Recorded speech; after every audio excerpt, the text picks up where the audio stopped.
역시 오늘도 예, 가격으로 얘기가 많이 나네요. 예, 아무래도 힘내신 분들이 굉장히 많을 겁니다. 한진해운 장기 계약을 너무 많이 했나요? 계약 관리를 못 했나 보네요.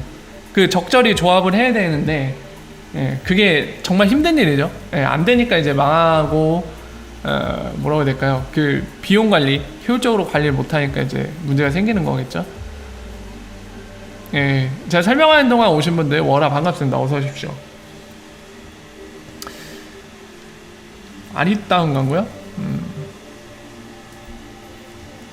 300원 밑으로 가면 풀매수. MBR님? 그 제가 알고 있는 그 MBR인가요? 파이 시스템에 있어서 그 MBR인가요? 부트 레코드? 예.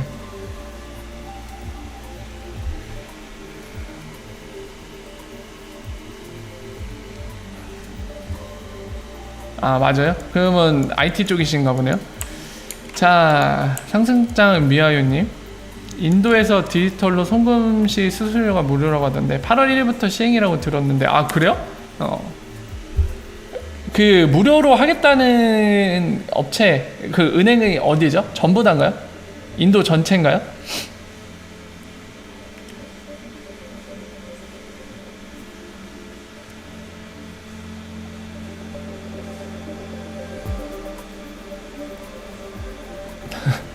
오늘 100백 언어가 많네요. 예, 찾으시면은 예, 말씀을 해주세요. 같이 얘기 나눠보죠. 여러분들 가격 말이죠. 그러니까 저는 그리 생각합니다. 이제 뭐 가격 얘기 많이 하시니까 제 개인적인 생각을 말씀드리면 어차피 가격 우리가 목표하는 건 그거잖아요. 제 머릿속에 정리는 이래요. 제 머릿속에 어떻게 정리되어 있는지 한번 나눠볼게요. 목표는 어차피 XRP가 비싸지는 게 목표이자 이제 바람이죠. 비싸지는 거. 네, 그죠? 아마 이 목표 바람에 있어서는 저나 여러분들이나 그러니까 우리 모두 다 동일할 겁니다. 그죠? 여기에서 차이 나실 분은 없어요. 저건 뭐 안 봐도 비디오니까. 근데 이제 제가 오늘날에 이런 바램과 목표를 가지고 있는데 오늘날을 살펴봤을 때 이 목표를 달성하기 위해서 두 가지밖에 없단 말이에요. 예, 제가 볼 땐 이렇습니다. 제 머리에 이렇게 정리하고 있다고 이제 한번 나눔을 해보는 거예요. 제 생각은 이렇다고. 자, 1번은 뭐냐면 투기 세력 펌핑. 2번은 XRP 브릿지 볼륨. 그러니까 약간 비즈니스 모델에 있어서 성공해서 그거에 의한 같이 오르는 건 이제 2번이라고 할 수 있겠죠. 자, 1번 볼까요? 1번은 그냥 생각하면 물음표밖에 안 생깁니다. 왜냐면은 2017년에 여러분들 2017년 말에 그 엄청난 펌핑이 일어나갖고 역대 최고치, 모든 암호화폐들이 다 역대 최고치 가격을 찍었죠. 그때 왜 그 가격이 돼야 됐죠? 그때 막 엄청난 소식이 있었나요? 블록체인 산업에 전반적으로 뭐 막 전 세계에 막 그 선진국들이 블록체인이 미래의 희망이다 뭐 이런 발언을 해줬다든지 또는 뭐 G20이 블록체인 채택하겠습니다. 암호화폐는 사기가 아닙니다. 이런 얘기가 있었나요? 전혀 아니죠. 뭐 여러 얘기 있습니다. 그때 뭐 선물시장 CM이나 CBOE 그 시카고에 있는 선물시장들이 이제 비트코인을 도입하기 시작해서 이렇게 가격 상승이 일어났다고 하는데 왜요? 선물시장에 상장이 되면은 올라야 되나요? 그건 아닌 것 같죠. 아무리 봐도 뭐 영향은 조금이라도 줬을지 모르지만 그 정도까지 펌핑이 일어나야 될 일인가요? 그건 아니죠. 심지어 비트코인만 그렇게 됐는데 왜 다른 암호화폐 알트코인이라 부르는 다른 친구들 왜 올랐죠? 이건 설명이 안 됩니다. 그러니까 그 당시에 뭐 많은 사람들이 뭐 이것 때문에 오른 거 아닌가 이런저런 얘기했는데 사실 냉정하게 잘 생각해 보면은 그냥 이유가 없어요. 그냥 세력들이 끌어올려줬으니까 간 겁니다. 그냥 몇십 배씩 순간적으로 한두 달 사이에 그것도. 예. 그래서 저는 어떤 생각이 드냐면 오늘날의 가격을 얘네들이 내리고 싶으면 내려가고 올리고 싶으면 2017년 그때 크레이지 한때처럼 막 올라갈 수 있는데 이거를 뭐 우리 힘으로 어떻게 할 수가 없잖아요. 그래서 아무리 생각하고 고민해봤자 이거는 노다. 제 생각은 그래요. 노다. 뭐 이게 예측이라도 되면 좋겠는데 예측도 안 되죠. 그러니까 방법이 없는 거예요. 그러니까 이 얘기는 뭐냐, 제가 생각할 때는 이거는 아무리 생각하고 시간을 쏟아부어서 뭔가 내가 주도적으로 할 수 있는 걸 찾아보려고 해도 전혀 없구나. 그러니까 시간을 투입해봤자 아웃풋이 없구나. 그러니까 너는 그냥 제끼자. 어쩔 수 없으니까요. 예, 방법이 없다. 제 개인적인 생각에선 X로 표기된 겁니다. 그래서 저는 이쪽을 집중하게 되는 건데, 문제는 좋아요. 그러니까 유동성, 3단 콤보죠. 유동성, 볼륨, 수요. 이렇게 이어지는 3단 콤보는, 예, 이건 실제로도 뭐 석유 시장이라든가 국제 유가 시장이나 이런 데서도 검증이 된 모델이기 때문에, 물론 그 검증됐다고 XRP 역시 100% 그럴 거라고는 볼 수 없어요. 약간 다른 영역이기도 하니까요. 다만 방금 얘기했듯이, 예, 여러 이제 규모의 시장들을 통해서 검증이 된 문제이기 때문에, 만약에 XRP가 어느 정도 이렇게 비 막 천둥번개 치네요. 그 진행됐을 때 실제로 그런 검증된 시장 모델들처럼 암호화폐 역시도 그게 통한다. XRP가 그걸 조금이라도 입증해낸다면, 제가 여러분들께 많이 말씀드렸지만 저는 존버할 생각입니다. 왜냐하면 이게 검증이 된다. 그러면 XRP 브릿지 볼륨이 올라갈수록 가격은 계속 높아진다는 얘기죠. 그러니까 존버해야겠다 이런 생각으로 임하고 있습니다. 근데 문제는 이게 뭐냐면, 요 볼륨이 커지려면은 시간이 많이 필요하다는 거죠. 왜냐하면 유동성 자체도 너무 적죠. 지금 리테일 레미턴스만 가능할 정도잖아요. 그 개개인들이 끼케야 300만원 보내고 이런 거 1회당. 예. 무역금융이나 외환시장은 아직 손 댈 수가 없는 유동성이죠. 그래서 그걸 리프사가 키우려고 노력을 하면서, 예, 그 방법으로 투자를 열심히 하고 있는 거죠. XRP 팔아다 번 돈 갖다 다시 투자하고 해서 유동성을 늘리고 있는데, 이게 우리가 원할 만큼 커지려면 시간이 많이 필요하다는 거죠. 예, 그래서 제 관점은 이렇게 보고 있습니다. 예, 그래서 이런 생각을 갖고 있기 때문에 전반적으로 좀 여러분들한테 와닿을 수 있게 좀 핵심만 짤막하게 정리해갖고 말씀을 드린 거거든요. 이런 생각이기 때문에 애초에 단기 가격을 잘 보지 않아요. 물론 저도 사람이라 지금 당장의 눈앞의 가격을 좀 집중하지 않는 편이지만, 그래도 이왕이면 높아지면 굉장히 좋겠다는 생각이 들죠. 사람이니까. 예. 아무튼 이런 생각을 갖고 있어서 그나마 저는 좋은 게, 약간 오늘의 가격에도 영향이 좀 덜해요. 막 되게 막 이거 보면서 꿀꿀해지거나 그러진 않는데, 예. 근데 저랑 입장이 다 똑같진 않겠죠. 사람인지라. 저랑 생각이 다른 분들도 계시고요. 그래서 안타까운 거는 약간 힘들어하시는 분들을 보면서 저분 왜 그러실까 이런 생각보다는, 예, 힘든 게 이해가 되니까, 그래서 좀, 예, 안타깝죠. 그래서 안타까운 거죠. 그러니까 뭐 누구도 도와줄 수 없는 문제고, 그나마 해줄 수 있는 거는 힘내시란 말밖에 없는데, 그런 분들 중에는 또 이제 안티들이 괴롭히죠. 막 굉장히 막 말도 안 되는 인격 모독성 발언들을 통해서 막 약 올리죠. 이유도 없이. 뭐 언제 만난 사람도 아닌데 인터넷이라고 해갖고 그냥 인터넷 여포가 돼갖고 놀리기에 되게 신나 있습니다. 예, 약간 인성이 부족한 사람들이죠. 그러니까 그런 힘든 상황에서 그런 조롱이나, 너 막 이제 거지 될 거다, 그러니까 미래가 없다, 너는 이제 다 망했어 라는 얘기 들으면 당연히 더 힘들 수밖에 없죠. 그러니까 그런 거 보면서 상당히 안타까운 것 같아요. 나쁜 놈들. 도대체 아무 이유 없이 약 올려봤자 얻는 게 뭐가 있다고. 자기가 부자 되는 것도 아니고. 예. 그래서 요즘 같이 특히나 이제 가격이 떨어지고 있는 상황에서, 예, 드는 생각은 개인적으로 이래요. 초딩들.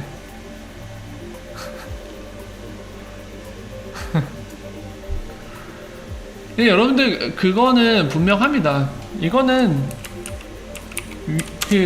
뭐라 해야 되죠? 자의가 아니에요. 자의가 아니라 제가 아마존 이 주식 가치를 자꾸 보여드리는데, 이건 진짜 자의가 아니라 현실입니다. 이거 그러니까 오로지 미래는 거기에 달려있는 거예요. 리프사가 과연 미래에 성공할 수 있는 회사냐 아니면은 실패할 회사냐, 거기에 달려있는 겁니다. 지금 딱 요거잖아요. 이 그래프상을 보고 이게 인터넷 버블 시기고 떨어져서 한 3, 4년을 이렇게 기었어요. 아마존 주식도. 네. 지금 이 포인트에 있는 거죠. 이 포인트에 있는데 안티들만처럼 요렇게 갈 거냐 아니면 우리가 기대하는 것처럼 요렇게 갈 거냐의 문제죠.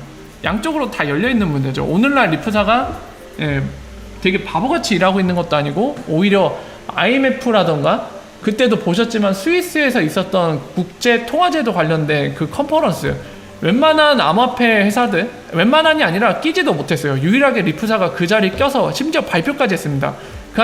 그 자리에 가갖고 그냥 앉아서 막 열심히 듣기만 한 게 아니에요. 우리는 리플이라는 핀테크 스타트업 업체, 우리는 조그만 회사니까 그냥 입 싹 닫고 이 전 세계 중앙은행들 그리고 국제기구에서 일하는 분들의 얘기를 경청하자. 우리 따위는 입을 다물고 있어야 돼. 이런 게 아니었잖아요. 오히려 리플사가 제시하는 솔루션을 그들 앞에서 발표하고 얘기를 했습니다. 질문들에 대해서 답도 하고요. 그러니까 그만큼 굉장히 관심을 받고 있다는 얘기입니다. IMF는 실제로 공식적인 자리에서 크리스틴 같은 경우 이제 유럽 중앙은행의 은행장으로 갈 예정이지만 IMF 총재 자리에 내려놓고요. 어쨌든 총재 자리에 있을 때도 공식적으로 언급까지 할 정도로 굉장히 관심이 많았단 말이에요. 물론 그 IMF의 관심과 높은 평가가 미래의 성공을 보장해주진 않습니다. 하지만 오늘날에 있어서 적어도 어떤 포지션, 어떤 위치, 어떤 평가를 받는지 국제기구들이나 중앙은행들에 의해서요. 어떤 평가를 받는지는 알 수 있는 지표죠. 객관적인 지표입니다. 오늘날의 평가는 어떻다? 굉장한 높은 평가를 받고 있다. 그거는 팩트니까요. 그래서 미래는 어떻게 될지 모르나 우리는 오늘날 기준으로서 높게 평가받고 있고 성공할 가능성이 있다고 평가받는 리플과 그리고 리플이 XRP를 무기로 쓰고 있죠. 목표 자산으로 글로벌 세틀먼트로 만들려고 하는데 거기에 대한 기대감을 갖고 있는 거죠. 여기에 있어서 생각들이 많이 다르실 수 있어요. 어떤 분들은 좀 더 높게 평가해서 좋게 평가해서 무조건 성공할 거다. 그래서 더 나가서 어떤 분들은 이제 비밀 결사 조직들이 리프사를 뒤에서 밀어주고 있다. 심지어 이제 미국까지도 밀어주고 있으니까 무조건 성공할 거다. 이렇게 보시는 분도 계시고 반대로 극단적인 반대 안티들은 리프사는 무조건 망할 것이다. 사기 회사다. 뭐 이렇게 주장하는 사람들이 있죠. 굉장히 다양한 무지개색 스펙트럼으로 다양한 사람들이 존재합니다. 그게 오늘날인 거죠 지금. 워라 어서오세요. 반갑습니다. 트로이 목마.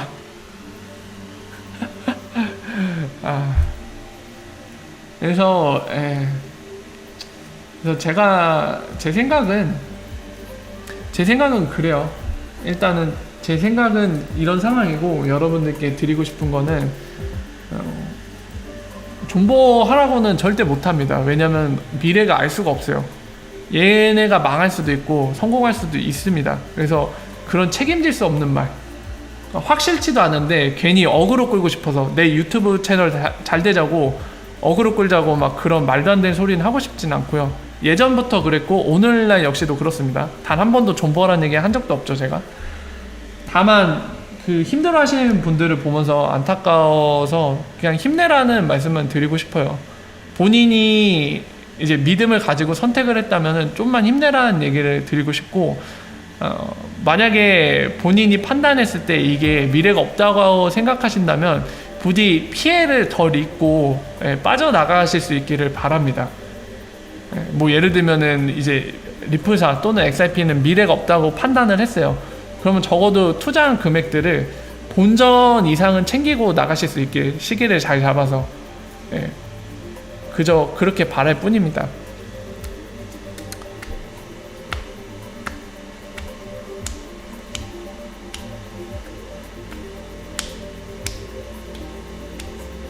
오늘의 사태요? 오늘의 사태에 대해 제가 해명을 해야 되는 게 있나요? 스튜어드님 말씀 무엇인지 모르겠네. 오늘의 사태에 대한 제 해명이 필요한 상황인가요? 저는 아니라고 생각하는데. 그러니까 맞아요. 그러니까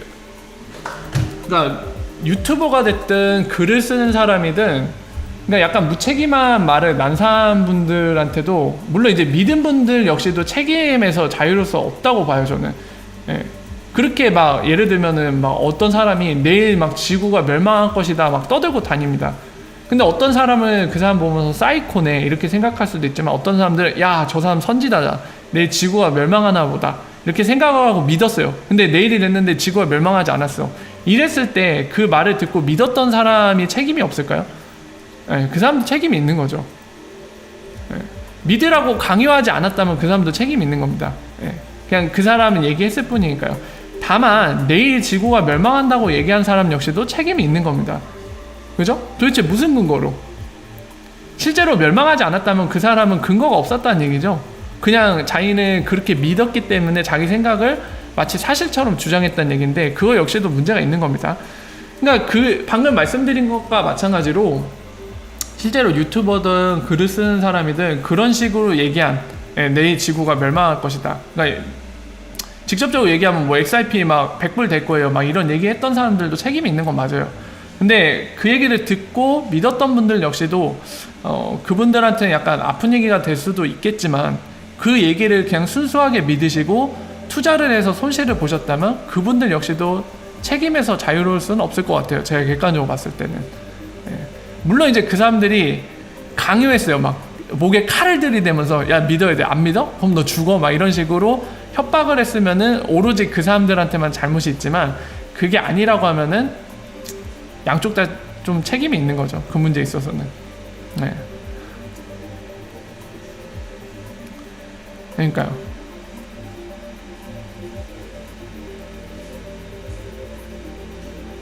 저는 그 투자자만 책임 있다고 생각 안 해요.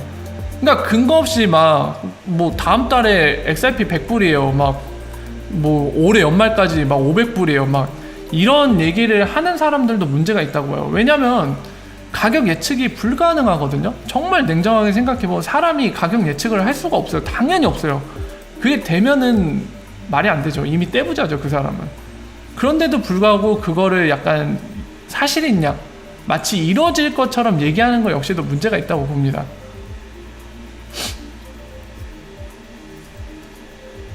맞아요. 누른 것 또한 이제 실제로 그 얘기를 듣고 투자한 사람이기 때문에 그 사람 역시도 책임에서 자유로울 수는 없습니다. 그냥 양쪽 간의 책임이죠.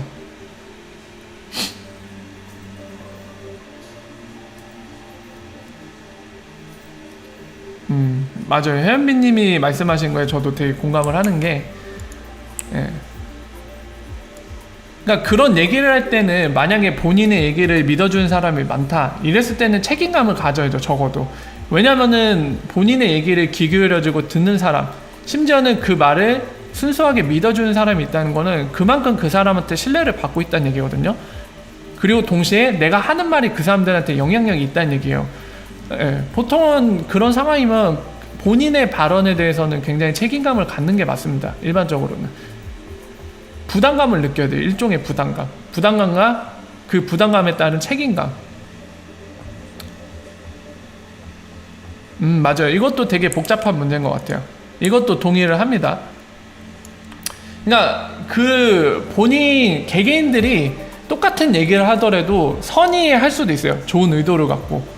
그리고 어떤 사람들은 본인이 그저 돈을 잘 벌고 싶어서 그런 얘기를 하는 사람들도 분명히 있을 겁니다. 근데 그런 거는 얘기해봤자 크게 의미가 없는 게, 우리는 궁예가 아니거든요. 오만이 반면이 안 되거든요. 그 사람의 의도를 확인할 수는 없어요. 그래서 뭐 특정인을 두고 그 사람을 아무리 봐도 나쁜 것 같다, 그러니까 명확한 증거 없이 내가 봤을 때는 아무리 봐도 자기 돈 많이 벌려고 그런 것 같아 라던가, 또는 이 사람이 그냥 선의에 의해서 무조건 한 것 같다, 이런 얘기를 하는 거는 솔직히 어렵죠. 굉장히 그 사람의 마음속을 들여다볼 수 없기 때문에.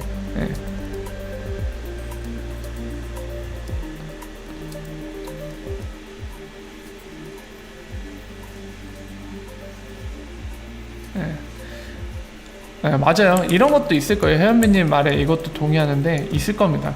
그러니까 기본적으로 차트충, 해지충 뭐 이런 사람들 패턴을 보면은, 그러니까 인터넷에서 본인이 되게 위대한 사람이 되고 싶은 거예요. 다른 사람들한테 인정받고 싶고.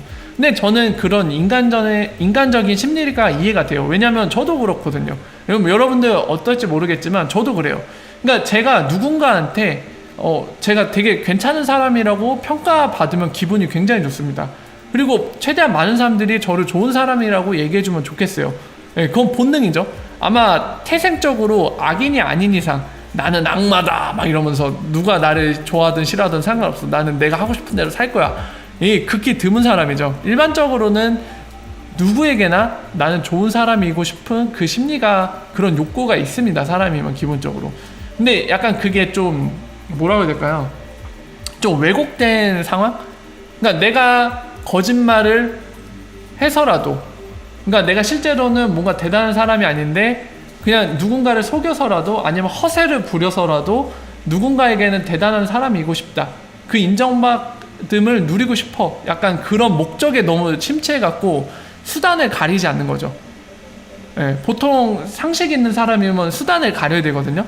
예, 목표를 달성할 때. 그 수단을 행함에 있어서 그러니까 일반적으로 윤리적으로 도덕적으로 법률상으로 문제가 되는 걸 피하려고 합니다. 문제가 없는 사람들이 괜찮다고 인정하는 방식으로 목표를 달성하려고 하는 게 보통 약간 도덕적인 윤리적인 사람이라고 할 수 있는데 이제 왜곡된 사람들은 수단을 가리지 않는 거죠. 그 뭐가 됐던 간에 뭐 조작을 하든 아니면 거짓말을 치든 기타 등등의 방법을 통해서 그런 걸 달성하려는 사람이 생기니까 문제인 것 같아요. 그러니까 이제 해치충, 뭐 일부 해치충이나 뭐 차트충 뭐 이런 게 나오게 되는데 뭐 예언충도 있죠.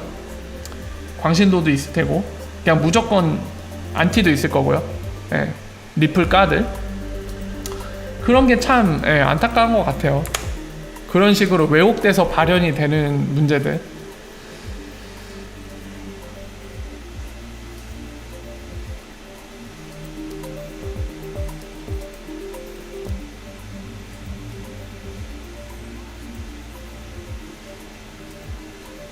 맞아요. 이거 극혐이에요 진짜.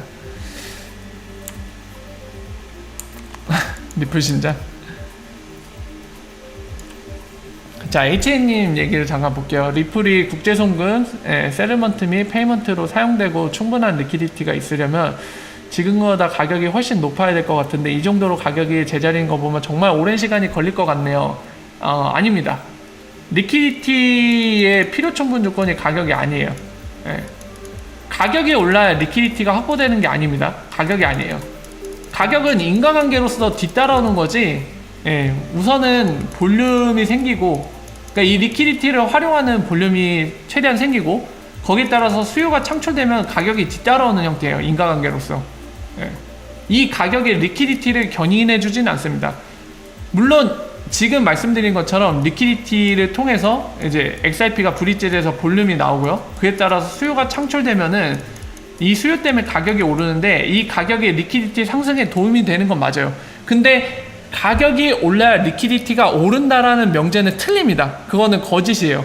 그러니까 누군가는 자꾸 막 그 얘기를 하는 것 같아요. 왜냐면 저한테 그 질문 되게 많이 들어거든요. 팩토리님, 리퀴디티가 오르려면 가격이 올라야 되는 거 아닙니까? 근데 XRP 가격이 안 오르니 리퀴디티가 확보가 안 되겠군요. 어떡하죠? 망하는 건가요? 이 질문이 생각보다 많이 와요. 그러니까 누군가가 그렇게 얘기하고 다닌다는 거죠. 절대로 속지 마십시오. 가격이 리퀴디티를 경인해 주는 게 아닙니다. 가격은 리퀴디티를 보조해 줄 수는 있어요. 하지만 방금 말씀드린 것처럼 리퀴디티를 견인해 주는 거는 브릿지 볼륨입니다.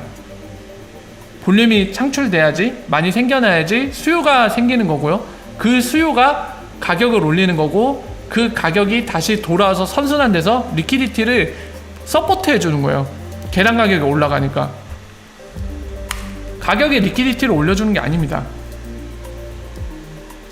결국에 수요가 올려주는 거예요. 수요가.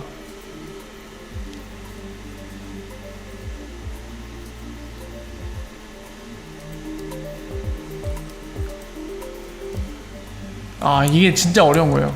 이게 진짜 어려운 겁니다. 창규님이 질문 중에 몇 번 이 질문이 나왔었는데 오늘날 역시도 이 질문은 제가 답변하기 좀 어렵습니다. 알면은 좋을 텐데 엑스라피드 몇 개 정도 되면 오르기 시작할까요? 질문 주셨는데 사실 개수보다는 그때도 이렇게 답변드렸죠. 개수보다는 볼륨 양에 달려있는 겁니다. 결국에는 방금 설명을 들으셨기 때문에 더 잘 아시겠죠.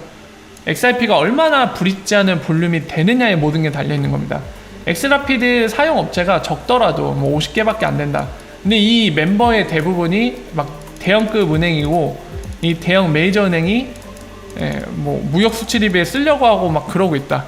어떻게든 유동성을 늘리기 위해서 최대한 본인들이 역할을 한다. 그러면은 이게 숫자가 적더라도 가격에 영향을 많이 줄 수 있겠죠. 왜냐면 볼륨이 많이 창출될 거기 때문에. 물론 개수와 이 볼륨이 비례관계에 있는 건 맞을 겁니다. 그래서 사용업체의 개수가 중요하기도 할 텐데 근데 그거를 몇 개가 됐을 때부터 오를 거라고 얘기하기는 참 힘든 것 같아요. 심지어 볼륨 갖고도 얘기하기가 힘들 것 같은데 예, 그래서 그거는 제가 알면은 알려드리고 싶지만 저 역시 모르는 부분이고 알기가 힘든 문제이기 때문에 좀 개수로 답변이 좀 힘들 것 같아요.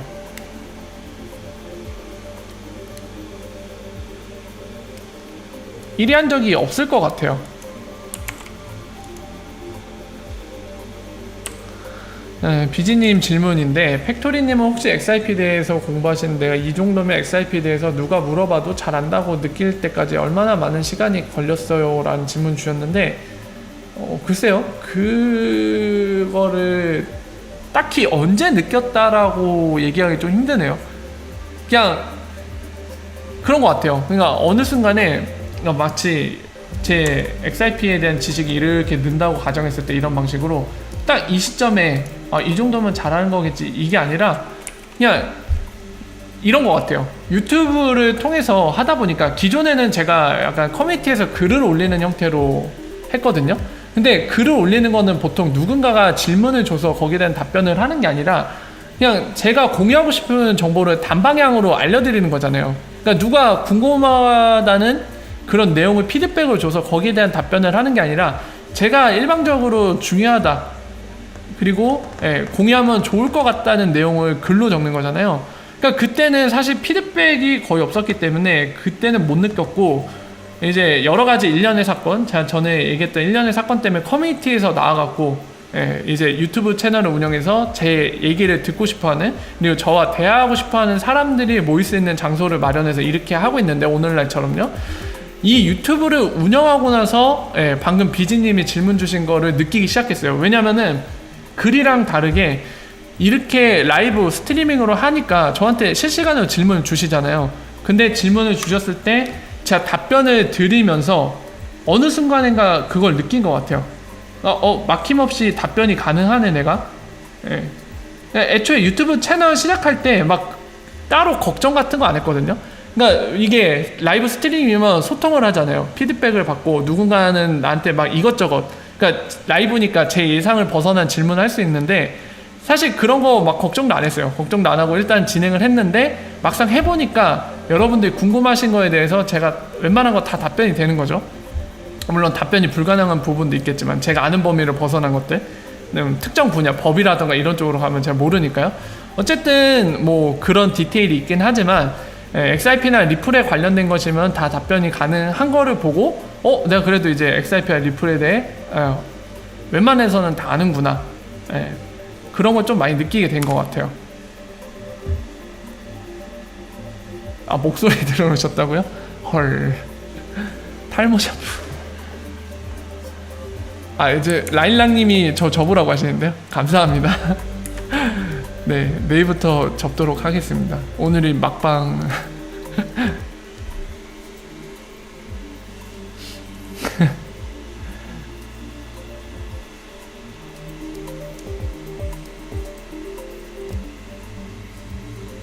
탈모요? 90% 벌써 성공했나요?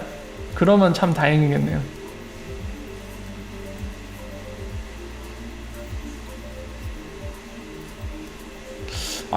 저녁에 트위터가 진짜 많이 올라오네요.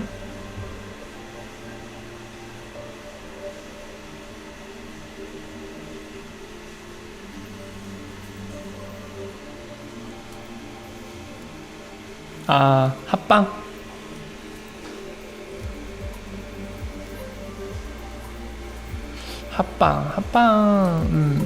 글쎄요. 재밌을 것 같기도 하긴 하지만 뭐 아무튼 여러분들 산탄데르께서 산탄데르 확장을 하네요. 여러분들 새로운 소식이 올라왔습니다. 산탄데르가 환거래 계약을 했네요. 리플사 솔루션을 더 확대하는 것 같은데 요거죠. 보이시나요? 방코 산탄데르가 사인을 했죠. 누구랑 했죠? 이거 뭐라고 읽어야 되나요? 크레딧 아리콜이라고 읽어야 되나요? 에리콜이라고 읽어야 되나요? 이거 프랑스거든요. 여러분들 이거 리플렛 멤버입니다 지금. 그리고 이 은행 프랑스 은행인데 이거 다시 보여드릴게요. 어제 방송인가에서 보여드린 것 같은데 뱅크 랭킹 가면은 세계에서 10대 그러니까 10위권 내 은행 중에 이렇게 껴 있습니다. 요거 에그리콜이라고 읽어야 되나요? 예. 이게 딱 10등이에요. 뱅크 오브 아메리카 9등 자산 순위로, 미쓰비시 뱅크 5등. 이것도 리플렛 멤버, 리플렛 멤버, 리플렛 멤버 확정이죠. 다른 애들은 공식이 없으니까 모르겠고요. 10위권 안에 3개가 있는데 얘랑 방코 산탄데르 어딨니 너희? 30 몇 등이니 혹시? 여기 있네요. 16등에 있네요. 방코 산탄데르. 지금 보시는 요 2개 리플렛 멤버가 여기 써있죠. 크로스보더 트레이드. 서로 계약 맺었죠. 7월 15일 조금 전에 들린 소식입니다. 이들이 같은 엑스커런트를 쓰고 있기 때문에, 페이먼트 솔루션 쓰고 있기 때문에 환거래 계약이라고 볼 수 있죠. 양쪽 간의 네트워크를 최대한 활용하기 위해서 계약을 한 거죠. 그리고 왜 이게 거의 확실하다고 보는지는 방금 얘기한 이유도 있지만 요걸 해서 그래요. 지금 산탄데르 본사가 아니라 UK입니다. UK 제가 설명드린 적 있는데 영국에 있는 산탄데르거든요. 그러니까 영국 지사인데 이 산탄데르가 스페인 본사에서 블록체인 기술을 활용한 거를 주도하는 게 아니라 영국 지사에 맡기고 있어요. 산탄데르 영국. 그래서 이것도 여기에서도 그 포인트가 보이기 때문에 거의 확실할 겁니다. 이거는 계약 내용은 우리가 알 수는 없어요. 당연히 밝히지 않겠죠. 그냥 협력관계라고, 당연히 경쟁사들이 알면 안 되기 때문에 그 정도만 밝히겠죠. 좋네요. 그래서 강화를 하고 있네, 리플렛 멤버들이. 리트윗을 해놔야겠네요. 많은 사람들이 볼 수 있게.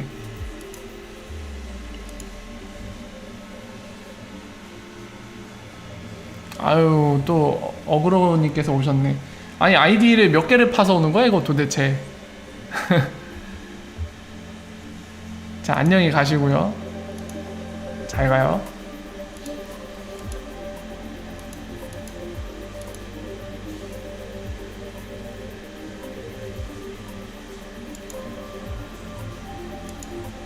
아유, 삭제해봤자 의미 없는데.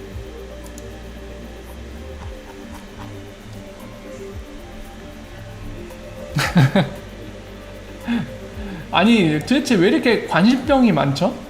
관심에 왜 이렇게 목말라 했지?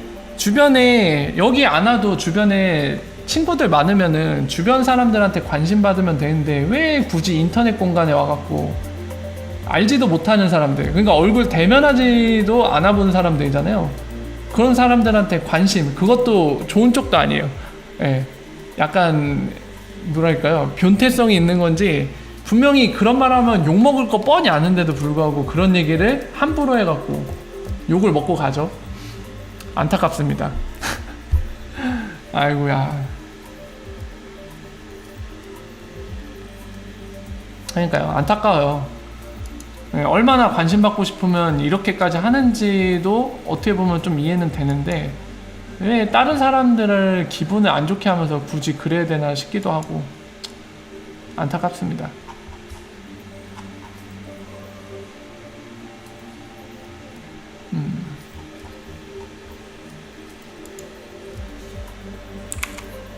자, 엑스커런트 얘기가 또 나와서 이제 푸드아트님이나 지금 보시면은 오리너굴님이 얘기 꺼내셨죠? 이제 엑스커런트 관련해서.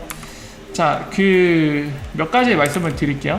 이제 저 질문에 답변을 드리려면 엑스커런트 4.0에 대해 좀 설명을 드려야 될 것 같은데, 4.0에 그 기능이 추가됐습니다. 아마도 추정컨대 XRP를 홀드해서 쓸 때 오늘날에 이제 발생할 수 없는 케이스긴 해요. 근데 이 기능이 4.0에 이미 추가가 되어 있는 것 같아요. 홀드해서 쓸 때 엑스커런트를 통해서 쓸 수 있는 기능을 추가한 걸로 보입니다. 그리고 더불어서 공식 브로셔에도 적혀있지만 엑스라피드의 접근성이 좀 더 용이해졌다고 해요. 아마 이 엑스라피드를 통해서 세틀먼트 할 때 엑스커런트를 사용하는 리플렛 멤버들이 좀 더 통합시키기 용이하게 그런 형태의 API를 더 간결하게 구현하거나 접근성 좋게 구현한 걸로 보입니다. 그런 기능들이 추가됐어요. 그래서 이걸 참고하시면 되고요. 자, 그래서 이제 정작 여러분들이 궁금하신 거, 이제 지금 푸드아트님이나 오리너굴님이 궁금하신 건 뭐 엑스 커런트 4.0의 기능이 추가된 것도 추가된 건데 오케이 알겠어. 근데 엑스 커런트가 엑스라피드 쓰는 데 있어서 뭔가 강요적으로 의무적으로 뭐 도움을 준다던가 이런 게 없는지가 되게 궁금하신 거잖아요. 근데 안타깝게도 리플사는 공식적으로 항상 얘기했듯이 고객들한테 세르먼트를 뭘 쓰라고 절대로 강요하지 않습니다. 그런 철학이 있기 때문에 솔루션상에서 그런 의무나 또는 약간 뭐라 해야 될까요? 유도하는 것들조차도 없어요. 그래서 데이비드 슈왈츠가 그 얘기를 했죠. 최근에도 한 달도 안 된 것 같은데 고객들한테 강요하지 않는다. 고객들이 본인들이 쓰고 싶은 옵션을 쓸 수 있도록 모든 거를 제공한다고 하고 있죠. 그러니까 엑스라피드가 좋은 것 같으면 쓰고 안 좋은 것 같으면 딴 거 써라. 이렇게 열려있다고 했죠. 그런 철학이 어디에서도 드러나죠? 바로 IRP에서도 드러나죠. IRP 커넥터들이 쓰는 자산은 XRP로 고정이 아닙니다. 모든 걸로 다 열려있어요. 비트코인 써도 되고 이더리움 써도 되고 자기 마음이에요. 예, 이런 철학들이 그대로 묻어나는 거죠. 그래서 이거를 아신 분들 중에는 또 이제 실망하시는 분들 계시죠. 아니 지금 사업 진행하는 속도로 봐서는 우리가 기대하는 거는 1년 내 또는 이제 더 급하신 분들은 한 달 내라도 빨리 뭔가를 보여줬으면 좋겠는데 왜 그거를 강제화시키지 않느냐, 도대체 너희 뭐 하는 거냐, 바보냐, 이렇게 불만이 많으신 분들도 계실 걸로 압니다. 하지만은 두 가지 측면에서 이제 리프사는 이런 생각을 갖고 있는 것 같아요. 첫 번째는 자신이 있는 겁니다. 어차피 XRP만한 세르번트는 없으니까 그 이상을 뿜어내는 퍼포먼스를 뿜어내는 거 없으니까 자유롭게 풀어줘도 결국에 너희는 XRP를 선택할 거야. 그 자신감이죠. 실제로 그런 자신감이 이런 표현으로도 특히 작년에 이런 표현 많이 썼죠. 특히 스테반 토마스가 한국에 와서 인터뷰할 때 뭐 다른 암호화폐가 뭐라고 했죠? 뭐 일반 세단에 비유했나요? 세단이라고 하면은 XRP는 페라리다 뭐 이런 식으로 비유를 했죠. 다른 일반 차는 그냥 일반 차일 뿐, 똥차일 뿐, XRP는 뭐 페라리급이다, 이거 비교가 안 된다 뭐 이런 식으로도 비교를 했잖아요. 그만큼 자신 있는 겁니다. 첫 번째 얘기했듯이. 그리고 두 번째 이유는 약간 전략이에요. 그 인터넷 공간에서도 그런데 TCP/IP, 오늘날 이제 표준으로 채택된 TCP/IP라던가 여러 가지 프로토콜이 있습니다. 인터넷이 처음에 출범할 당시에는 오늘날 우리가 당연하게 쓰고 있는 프로토콜이라는, 그러니까 통신하는 방식의 약속이거든요. 그게 그 당시에는 표준이 아니었어요. 예. 그 당시에 여러 가지 통신하는 방법들이 등장을 했는데 어떤 것들은 약간 특허가 존재했습니다. 비용을 내고 써야 됐어요. 근데 오늘날 쓰고 있는 TCP/IP나 이런 것들은 그냥 표준으로서 그냥 무료로 제공되는 거였거든요. 결국에는 오늘날 와서 여러분들 이미 보고 계시지만 승자는 결국에 오픈 프로토콜이었습니다. 오픈 소스. 그러니까 이런 역사적인 전례가 있기 때문에 그런 측면에서도 오픈을 시키는 것 같아요. 그냥 경쟁에서 그냥 승리해서 이기겠다, 이 시장에서. 강제화시키는 거는 오히려 독이 될 수 있다, 이런 관점을 갖고 있는 걸로 보입니다. 그래서 지금 궁금하신 거는 강제화 돼 있지 않습니다. 결론을 말씀드리면, 다시 한번 말씀드리면 엑스커런트 4.0 쓴다고 세르먼트 반드시 엑스라피드 써야 된다, 그렇게 설정되어 있지 않아요. 열려 있어요. 그냥 엑스커런트 사용하는 고객 마음입니다. 세르먼트 그냥 프리펀딩 방식으로 해도 돼요, 기존처럼. 아니면 본인이 원한다면 엑스라피드 써도 됩니다. 그리고 본인이 원한다면 XRP를 직접 홀드해서 써도 됩니다. 모든 게 열려 있어요.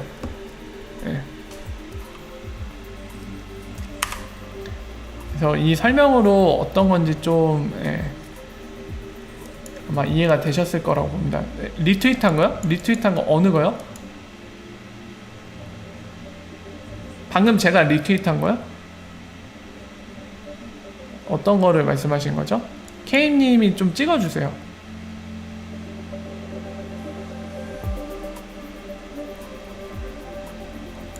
뭐 가능성은 있겠지만 제가 알기로는 없는 걸로 압니다.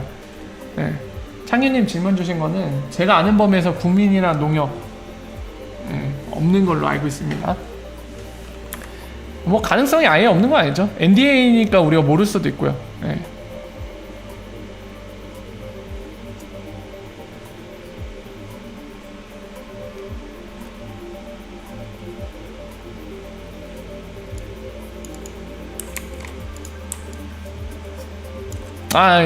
그 주한님이 질문 주신 건 약간 달라요. 그러니까 그 차이인 거죠. 엑스커런트 쓰는 고객들이 1번으로 XRP 직접 홀딩해서 쓸 수 있는 거고요. 직접 홀딩. 그리고 엑스라피드 쓰는 거는 직접 홀딩이 아니잖아요. 이거는 간접도 아니죠. 그러니까 내가 XRP를 보유하지 않고 암호화폐 거래소의 마켓메이커들이 주는 유동성을 활용해서 쓰는 거잖아요. 차이가 있죠. 2번의 장점은 뭐죠? XRP라는 암호화폐를 직접 보유하지 않아도 돼요. 근데 XRP의 장점이 스피드와 비용을 어느 정도 쓸 수 있는 거죠. 네. 1번의 장점은 뭐죠? 직접 보유를 해야 되기 때문에 그 보유하는 데 발생하는 비용 있죠. 가격 변화. 이 리스크를 본인이 감당해야 되지만 대신에 엑스라피드보다 반 정도의 비용으로 직접 쓸 수 있죠. 그리고 만약에 XRP가 보편적 수용성을 갖게 되면 뭐가 된다? 이 XRP 하나만 들고도 전 세계 통화로 얼마든지 교환이 가능하죠. 통화 관리가 엄청 쉬워집니다. 비용도 훨씬 저렴해지고. 그 차이가 있어요. 엑스라피드 가격은 제가 본 적이 없습니다. 100억은 출처가 어디신지 모르겠네요. 그 엑스커런트 초기 설치 비용 100억은 공식 자료로 있는데 엑스라피드 설치 비용을 공식 자료로 본 게 없거든요. 어디서 보셨는지 모르겠습니다만 어쨌든 제가 알기로는 그렇습니다.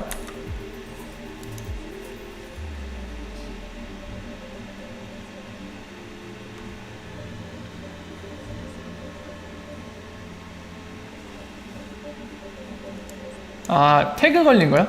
한번 볼게요. XRP는 특허가 없는 것 같아요.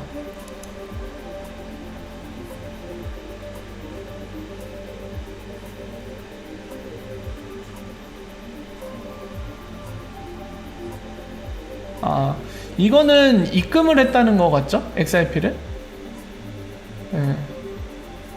뭐 이게 특별한 의미가 있을까요? XRP 입금했다는 거 같은데요, 제가 볼 때는. 네. 혹시 또 다른 거 보신 게 있나요?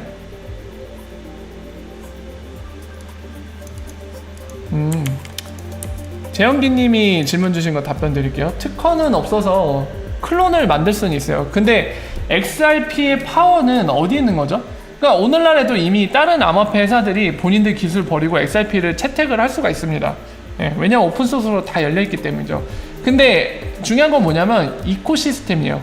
오늘날에 그 분산화되어 있는 밸리데이터, 그리고 그 밸리데이터 참여하는 밸리데이터 중에 되게 세계적으로 유명한 회사도 참여하고 있죠. 물론 자그마한 회사도 존재하지만 그런 것도 존재하고요. 그리고 이 기술적인 것뿐만이 아니라 제가 거듭 말씀드리지만 이 뛰어난 기술들을 구현할 수 있는 인프라, 그리고 인맥, 그 네트워크가 중요한 거죠. 똑같은 기술을 갖고 있을지라도 얼마든지 오픈소스니까 가져갈 수 있어요. 가져갈 수 있는데 그 똑같은 소스코드로 코딩해갖고 만들었어요. 뭐 XRP를 XRP2라고 해서 만들었다고 칩시다. 근데 그 네트워크에 누가 써줄 거냐 그거죠. 문제는. 그걸로 리플 네트워크 2라는 걸 만들었어요. 그 멤버가 누구냐 그거죠. 그 네트워크를 분산화해갖고 각 위원들이 민주적으로 룰을 결정하고 그거를 세계적인 수준의 은행 룰 이런 걸로 관리를 누가 해줄 거냐 그거죠. 리프사는 그걸 다 갖고 있다는 거죠. 지금 뱅크 오브 아메리카, 산탄데르, 스탠다드 차터드, 그리고 웨스트팩, 그리고 또 어디 있죠? 몇 개 더 있는데 생각이 안 나네요. 그 위원회도 보유하고 있고 국제기구, 그리고 월드뱅크에서도 언급될 정도로 굉장히 영향력 있고 그만큼 미래 핀테크 또는 페이먼트 시장에 있어서 이 미래가 될 수도 있다라는 평가도 듣고 있죠. 근데 그런 거를 이뤄내려면 그냥 하루아침에 이뤄낼 수는 없겠죠. 아무리 대단한 메이저 금융회사가 XRP를 카피해갖고 가져가더라도 오늘날 리플사가 이뤄낸 거를 따라오려면 몇 년이 걸릴 겁니다. 후발주자로서 이미 시장이 뺏긴 상태면은 그걸 선택할 의미가 없죠. 중요한 거는 카피할 수 있지만은 XRP랑 다를 게 없어요. 카피를 해갖고 똑같은 기술입니다.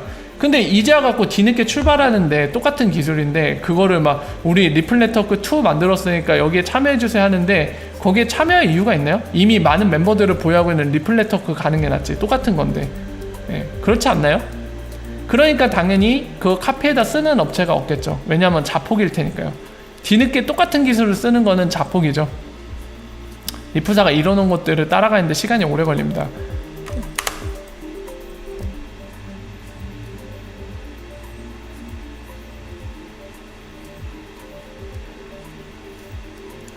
달러 망이 있다고요? 네, 그럴지도 모르죠. 장준영님이 얘기해 주신 것도 가능성이 있습니다.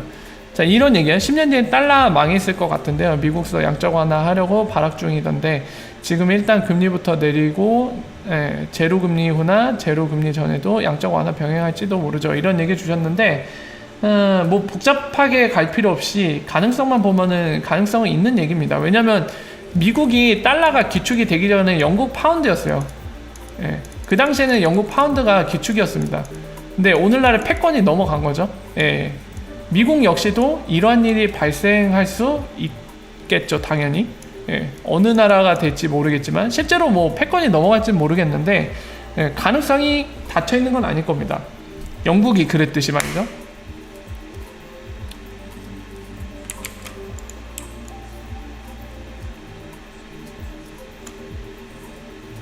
근데 코인을 실생활에 돈으로 사용하려면 유동성이 크지 않아야 되지 않나요? 그러니까 크면 안 된다는 얘기로 얘기해 주신 거죠. 일단 잭잭님이 말씀하신 거 유동성이 크면은 가격이 확 유동성이 크면은 가격 변동이 크다? 이런 전제하에 얘기하신 것 같은데 이거는 아닙니다. 그렇지 않아요. 그리고 일단은 전제하신 것 중에 실생활에 돈으로 사용하려면 이 질문 주셨는데 리프사는 실생활에 돈으로 쓰려고 만든 게 아닙니다. XRP 브릿지로 만든 거죠. 브릿지. 얘가 목표하는 거는 실생활에 뭐 법정화폐처럼 쓰라고 만든 게 아니라 법정화폐나 암화폐들을 브릿지하라는 역할로 그런 목표로 가고 있는 겁니다. 물론 이제 전에도 얘기했지만 리프사가 목표하는 건 이거지만 보편적 수용성을 가져서 가격 변동성 낮아지고 XRP의 지배력, 보편적 수용성이 법정화폐를 뛰어넘거나 또는 동등한 수준이 된다면은 XRP를 직접 들고 쓰는 사람들이 탄생할지도 몰라요. 시장에서 그걸 수용해주고요. 근데 그거는 진짜 미래 얘기고 일단은 적어도 리프사 XRP를 글로벌 세틀먼트로 만들겠다고 투자도 하고 비즈니스를 하는 회사 입장에서는 XRP는 오로지 브릿지입니다. 그래서 그 점을 좀 생각을 해주셔야 될 것 같아요.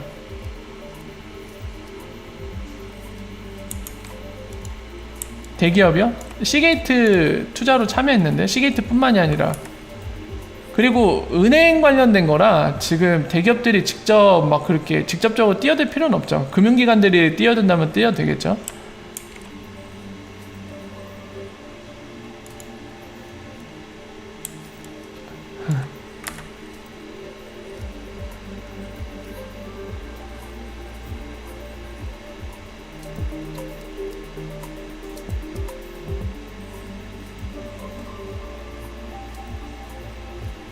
자, 워라 어서오세요. 반갑습니다. 이종래님 감사합니다.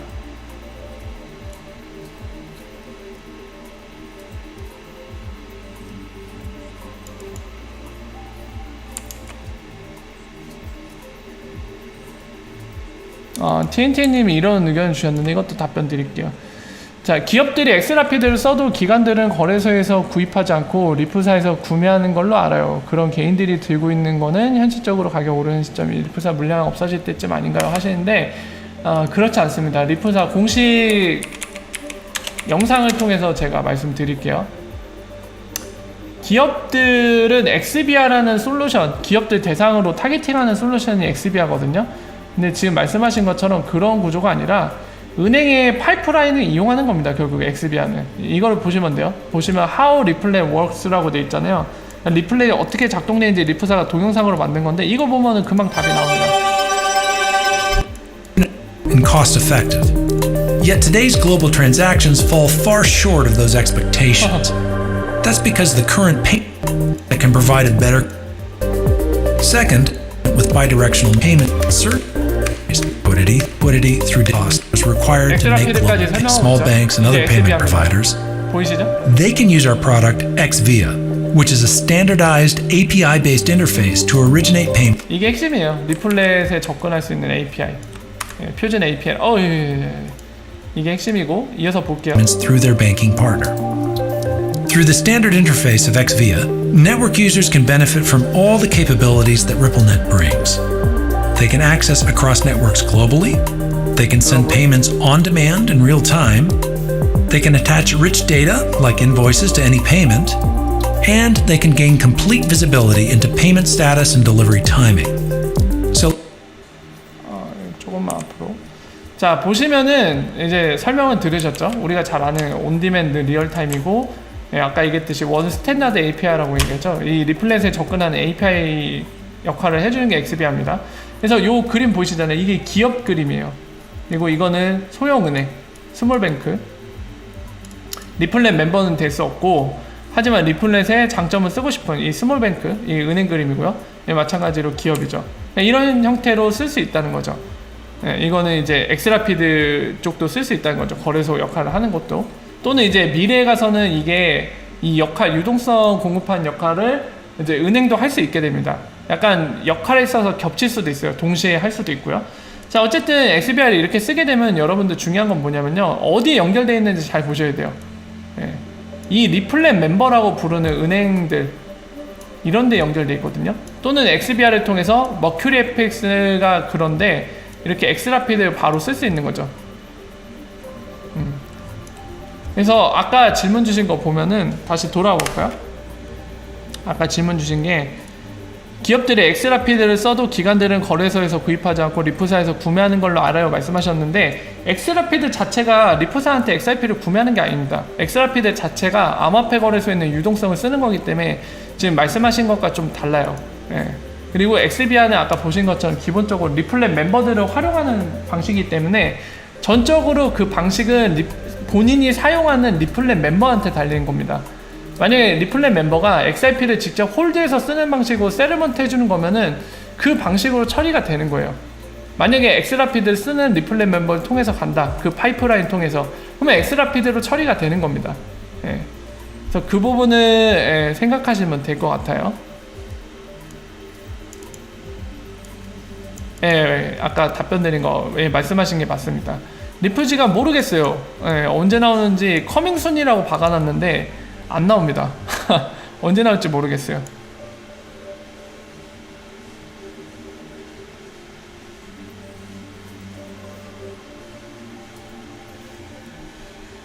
로비가 합법입니다.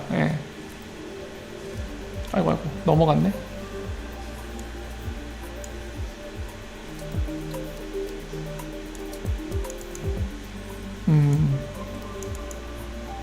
줌이 벌써 적용 사례가 있어요? 줌 적용 사례 전 못 본 것 같은데. 영하늘님 말씀하신 이제 줌의 적용 사례 얘기하셨는데요. 저는 실제 유스 케이스가 있는지 모르겠습니다. 그거 아직 출시도 안 되지 않았나요? 출시가 됐어요? 제가 아는 거에서는 모르겠네요. 굉장히 오래 걸리죠.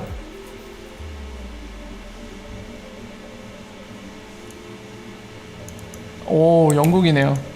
좋은 소식이네요. 커스터디 서비스를 제공하는 영국 업체가 나왔네요.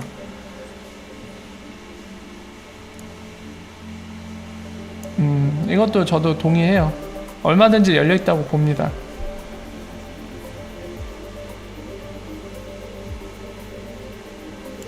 네, XBR 사용하는 업체도 있습니다. 사용 중이에요. 이렇게 마이크로소프트. 아, 그래요? 인수해서 사용한다고요? 처음 들어봐요. 처음 들어봅니다.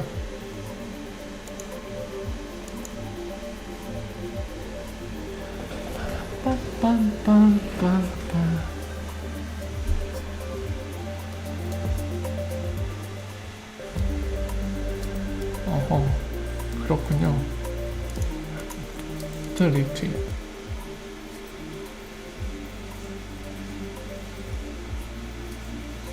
얘는 중국이 열렸네요.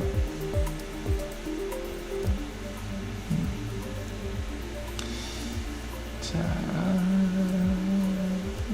이것도 리트. 좋네요. 자, 아니 엑스커런트예요.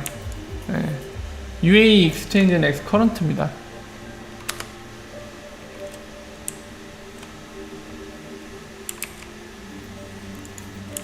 민짱님 질문 좀 답변 드리겠습니다.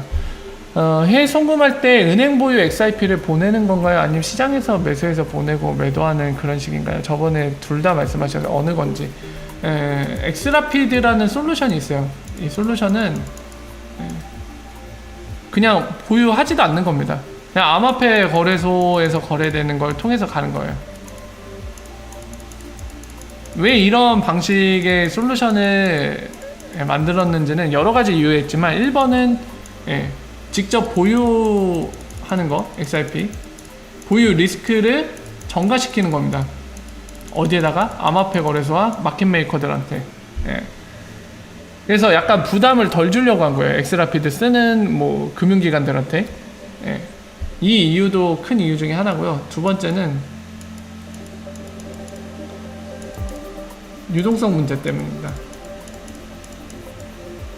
이 유동성을 글로벌하게 제공해줄 그런 플랫폼이 필요한데, 만약에 은행들이 직접 XRP를 보유해서 쓰고자 하면은 문제는 얘네들의 유동성이 문제가 되거든요. 글로벌 플랫폼이 없어요. 그러니까 예를 들면 은행들이 암호화폐 거래소 또는 암호화폐 거래소 비슷한 플랫폼을 운영하고 있지도 않습니다, 오늘날. 그러니까 은행이 직접 홀딩해서 쓸 때 이 유동성을 어디서 끌어줄지가 문제가 되는데, 그런 것들이 오늘날 해결이 안 되고 있단 말이죠. 근데 암호화폐 거래소는 어떻죠? 웬만한 이상이 있는 게 아니면 웬만한 주요국에서 특히 글로벌한 암호화폐 거래소는 누구나 접근이 가능합니다. 글로벌 플랫폼이라고 할 수 있겠죠. 그러니까 거기에 유동성을 만들어 준다고 하면은 거기 유동성을 누구나 접근할 수 있는 member들은 쓸 수 있다는 얘기거든요. 그러니까 이런 장점들을 활용하기 위해서 엑스라피드란 걸 출시를 했고, 방금 궁금해하시는 것처럼 엑스라피드는 직접 보유하는 게 아닙니다. 그냥 본인이 보내고 싶은 금액을 찍어서 엑스라피드 솔루션에 입력하면 이 솔루션이 알아서 처리를 해주는 거예요. 컨버팅해서 스왑을 해주는 겁니다. 브릿지 시켜갖고. 직접 보유해서 쓰는 거는 정말 나중 얘기가 될 거예요. 차이나는 예전부터 열려있긴 합니다. 리플렛 멤버 누가 있냐면은 그 이름 뭐죠? 리안리안페이. 리안리안이 이미 있습니다. 리플렛 멤버로.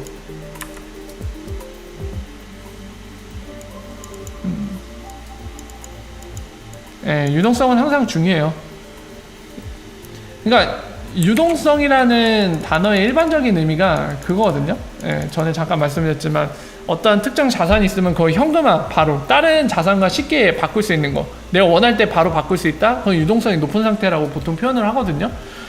그거를 의미하는데, XRP가 브릿지에서 쓰이려면, 그러니까 예를 들면은 달러에서 XRP 중간에 브릿지에서 한국 원화로 온다고 하면은 이 짝이 두 짝이 있잖아요. 1번 짝, 2번 짝, 두 쌍이 존재하잖아요. 이 두 페어 간에서도 유동성이 높아서 얼마든지 뭐 100달러를 보내고 싶으면 바로 XRP를 교환할 수 있어야 되고, 그 XRP가 원화로 100달러치만큼 언제든지 원할 때 바꿀 수 있어야 이걸 브릿지에서 보내고 주고 받을 수 할 수 있는 거잖아요. 유동성이 되게 중요한 겁니다. 그런 의미에서.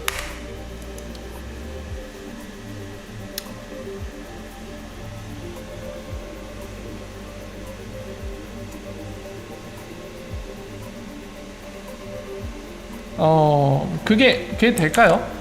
이거는 좀 힘들지 않을까 싶어요. 파플레인이 말씀하신 건 이제 아무래도 그 BTC 마켓에 XRP가 이제 쌍으로 있는 것 자체가 굉장히 불만이셔서 이제 이런 생각을 하시는 것 같은데, 전적으로 암호화폐 거래소들한테 달려있는 거죠. 근데 이거를 없애지 않을 것 같아요, 암호화폐 거래소들이. 왜냐면은 여러 쌍을 제공할수록 거기에서 거래되는 수수료를 바탕으로 본인들이 이득을 챙길 수 있잖아요.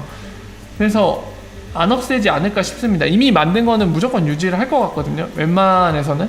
만약에 뭐 XRP, BTC 페어를 어떤 암호화폐 거래소 만들었는데 사람들이 거래를 아예 안 해요, 그 페어에서.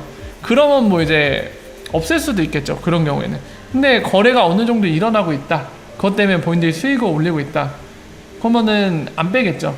근데 그렇다고 해서 리플사가 강압적으로 암호화폐 거래소들한테 야 BTC 페어 다 빼, 이럴 수도 없고요. 굉장히 어려운 거죠. 그리고 리플사의 목표상 그런 요구를 할 것 같지도 않습니다. 왜냐면 리플사는 법정화폐만 브릿지 하려는 게 아니라 모든 걸 브릿지 하고 싶어 하죠.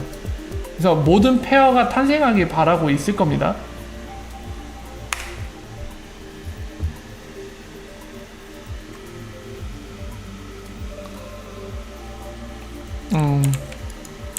서한빌님이 얘기하신 거요. 저는 금융기관과의 경계선이 모호해질 거라고 생각해요. 예. 점점 글로벌 플랫폼으로 확대가 될 거고 금융기관과의 경계선이 모호해질 거라고 생각을 합니다. 특히나 암호화폐가 전 세계적으로 이제 억셉트 돼서 수용이 되면은 예, 더더욱 그런 그림으로 갈 수밖에 없다고 생각이 돼요. 어쨌든 암호화폐도 화폐는 화폐잖아요. 예.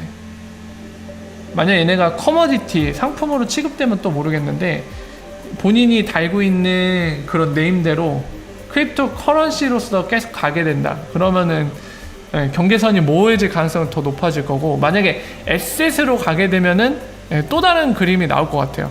에셋이라는 정의 자체가 좀 애매하거든요. 예, 커머디티로 봐야 될지 커런시로 봐야 될지 모르겠는데 일단은 뉴욕에 있는 그 뉴욕이 아니죠. 핀센 미국의 이제 이 감독청 관련된 기관 중에 핀센 같은 경우는 일단 XRP를 버추얼 커런시로 허가를 내주는 상태죠.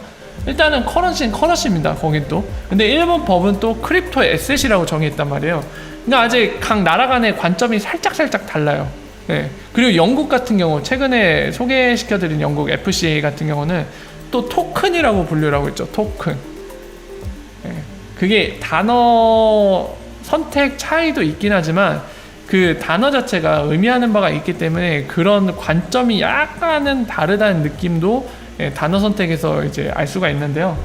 그래서 이게 글로벌하게 스탠다드로 약간 정리가 됐을 때 어느 정도 그림이 선명하게 보일 것 같은데 오늘날에는 춘추전국시대죠. 사실 생각이 좀 다릅니다. 각 국가마다. 네, 저는 홀딩 중이에요. 홀딩 중입니다. 예, 이거는 어떤 유튜버인지 모르겠지만 굉장히 잘못 알고 있는 겁니다. 마켓메이커는 세력이 아니에요. 예.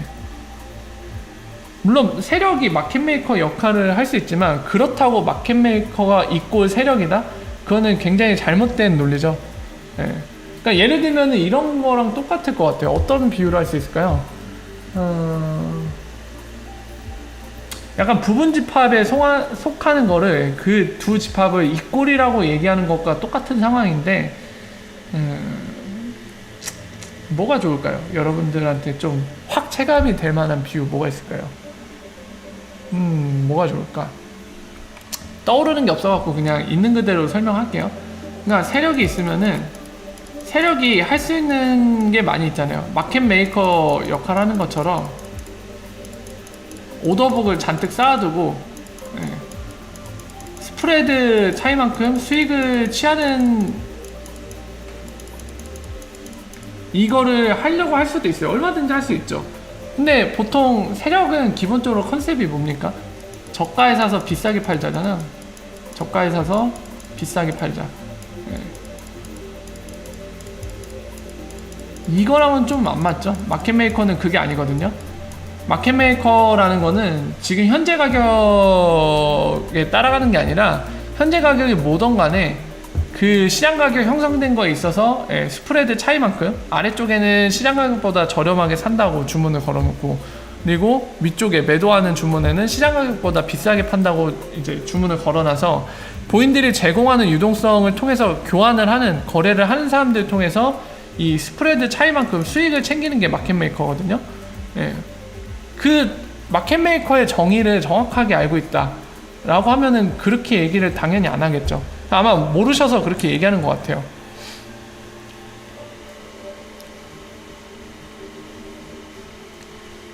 글쎄요, 트럼프가 비트코인을 싫어하는 이유는 이제 제가 트럼프 마음속까지는 볼 수 없어서 잘은 모르겠지만 일단 공개적으로 얘기한 트위터 내용에 따르면 일단 커런시가 아니라고 얘기하잖아요. 비트코인 인정하지 않잖아요. 그리고 그 단점으로 지목한 거 있었죠. 볼라틸리티. 그러니까 그런 게 있어서 싫어한다고 공개적으로 얘기했는데 팬이 아니라고 얘기했는데 뭐 숨겨진 이유가 더 있을 수도 있겠죠. 어쨌든 공식 발언에서 얘기한 건 그런 단점들이고 그런 단점 때문에 커런시가 아니다. 인정할 수 없다고 얘기하는 것 같습니다.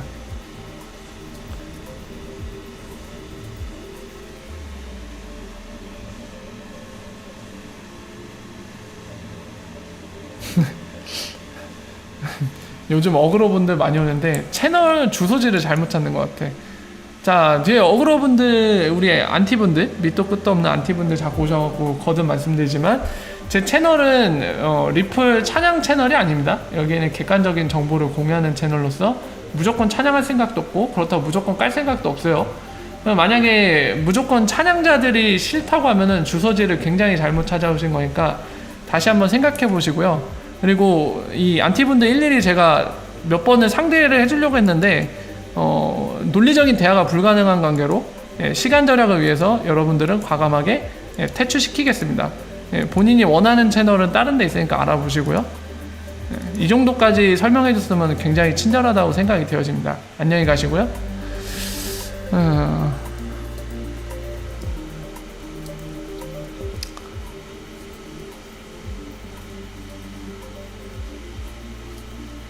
이런 얘기 나오는 거는 왜 이렇게 생각하시죠? 빵형 진짜 자기밖에 모르는 사람인가요? 정령 이렇게 질문 주셨는데 어떤 생각 때문에 그렇게 얘기하시는지까지 얘기를 해주시면 좋을 것 같아요.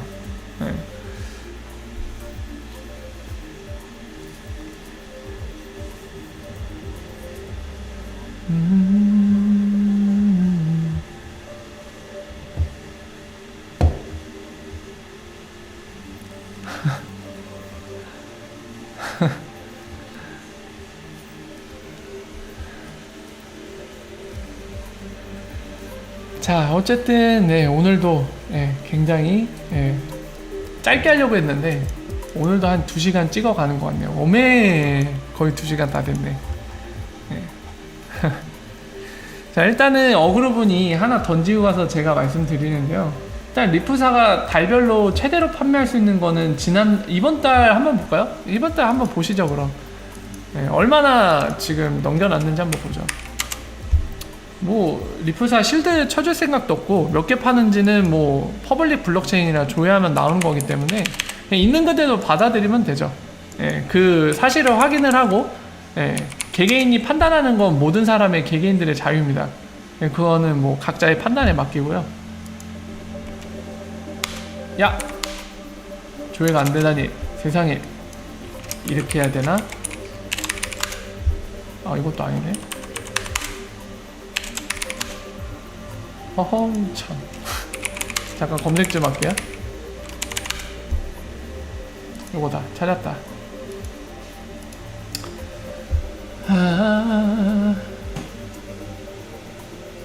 이거 보지 말고 그거 볼 거. 애초에 제가 에스크로 푼 거를 봤으면 됐죠. 제가 왜 뻘짓했네요. 어우, 천둥번개. 무서워. 봅시다. 100만 1000만억 8억 개를 지금 보유하고 있고요. 8억 개 보유하고 있고 8월달 에스크로도 얘한테 풀리네요. 얘한테서 풀립니다. 자, 지난번에 같이 본 것처럼 7억 개는 묶었어요. 묶었고 에스크로 다시 묶었고 2억 개만 이동을 시켰거든요. 이 계정으로. 지금 몇 개 갖고 있나 보죠. 이 계정 100만 1000만억 2억 개 그대로 갖고 있거든요. 별로 안 팔았어요. 7월에 풀린 거는 안 팔았다고 봐야겠죠. 이게 기존에 갖고 있던 물량 이동시킨 건데 이것도 그냥 7월달 물량 팔았다고 가정하나 해도 100만, 1000만, 5천만, 5천만에다 5300 5360에 30 더하면은 5700 대충 5900 정도에다가 6000, 6400, 6800 7월 달에 한 6800만 개? 그 정도. 그 정도입니다.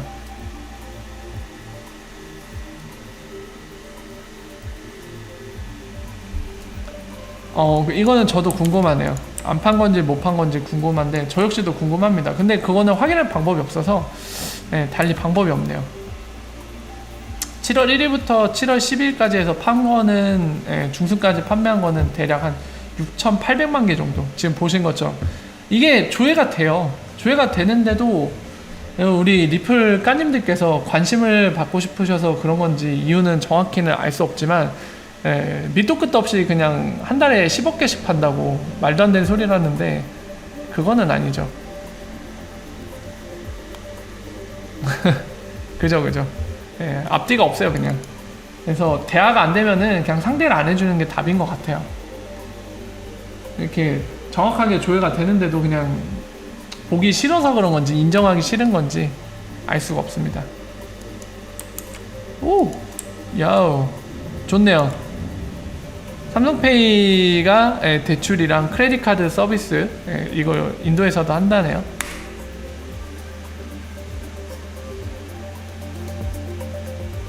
좋습니다.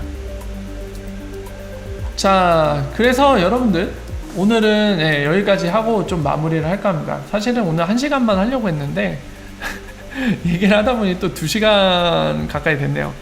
항상 제가 생각했던 목표와는 다르게 가는 게 안타깝긴 한데 이 마지막으로 이 YS님이 얘기하신 것만 함께 다뤄보고 나머지 오늘 못한 얘기들은 내일 또 계속해서 하시도록 하시죠. 한번 볼게요. 리프사의 궁극적인 목표는 엑스라피드를 성공시키는 건데 임직원들이 XRP를 소유하고 있어서가 아니라 물론 그것도 있지만 회사의 가치 상승 때문이겠죠? 라고 질문 주셨는데 뭐 비슷합니다. 15일 조금 이 부분에 있어서 좀 더 정확하게 말씀드리면 엑스라피드가 아니라 XRP 자체를 글로벌 세틀먼트로 하는 게 목표입니다. 이걸 하기 위한 방법과 수단 그리고 그걸 솔루션을 구현한 것 중에 하나가 엑스라피드고요. 정확히는 요겁니다. 목표는 XRP를 글로벌 세틀먼트로 만드는 거. 그러니까 방법 중에 하나인 거예요. 엑스라피드는 직접 보유하지 않고 XRP를 이제 브릿지로 쓸 수 있는 게 엑스라피드라는 솔루션이고, 나중에는 어떤 금융기관들은 이제 XRP를 직접 홀딩해서 쓰려고 할 수도 있겠죠. 방법의 차이인 겁니다. 똑같은 목표를 두고 쓰는 방법, 서로 다른 방법인 거죠. 자, 요건데요. 이제 약간 우려하시면서 표현하시는 것 같아요. 뭐냐면은 이제 리프사 임직원들이 XRP를 많이 보유했으니까 XRP를 성공시키려는 거 아니냐. 이런 질문 하시는데 그 이유도 어느 정도 있겠죠. 어느 정도 있겠죠. 아예 없지는 않겠죠 아마. 본인들도 많이 보유했으니까 XRP를 성공시키려는 것도 당연히 그 이유 중에 하나일 겁니다. 아예 없다고는 할 수 없을 것 같아요. 트럼프 XRP 갖고 있나요? 트럼프 한번 트위터로 물어보세요. XRP 갖고 있냐고. 그러면 답변 해줄지도 모릅니다. 저는 모르겠어요. 자, 그래서 오늘도 여러분들 소중한 시간 함께 해주신 거 감사드리다는 말씀 드립니다. 오늘 막 천둥번개도 치고 비도 추잡하게 내리는데 그 옆 동네인 대전은 침수됐다고 막 그 경보 오더라고요. 재난 문자 오는데 여러분들 어디 계신지 모르겠지만 아무쪼록 비 때문에 피해가 없기를 바랍니다. 아, 그래요? 디지털 모니? 한번 봐야겠네요. 요즘 이번 주에 비가 굉장히 많이 온다고 그래요. 그래서 비 때문에 피해 없으시길 바라고요. 오늘 좋은 밤 되시기를 바라면서 이제 인사드리고 물러갈까 합니다. 여러분들 오늘도 김영희님 워라 어서오세요. 오늘도 소중한 시간 함께 해주셔서 감사합니다. 그러면 다음에 좋은 소식과 좋은 내용으로 또 여러분들 찾아뵙도록 하겠습니다. 오늘 좋은 밤 되십시오. 월밤 좋은 밤 되세요.